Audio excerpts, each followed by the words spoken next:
Buongiorno, io mi chiamo Codemo Elio, sono casaro da circa 50 anni, ora sono in pensione e sto facendo dei formaggi anche oggi in piccole quantità qui alla scuola di F di Valdobbiadene e ho avuto la fortuna di fare formaggi in tanti posti.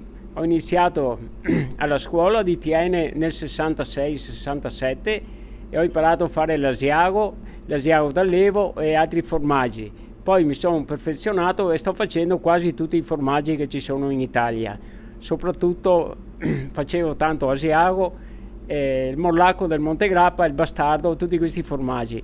Poi ho avuto la fortuna anche di dover andare a insegnare a fare i formaggi in Russia e in Cina soprattutto, e ho insegnato a fare le mozzarelle, che oggi come oggi è il formaggio che va per la maggiore.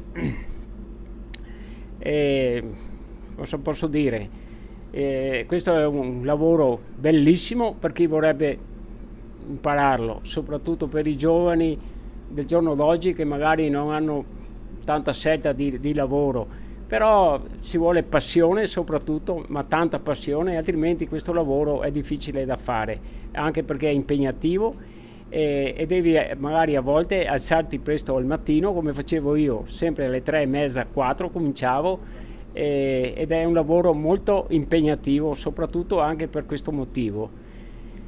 Cosa posso dire? Ho avuto la fortuna di fare sti formaggi ed ero molto apprezzato in giro dove li facevo. Oggi come oggi continuo a farli e vedo che tutti apprezzano i miei formaggi.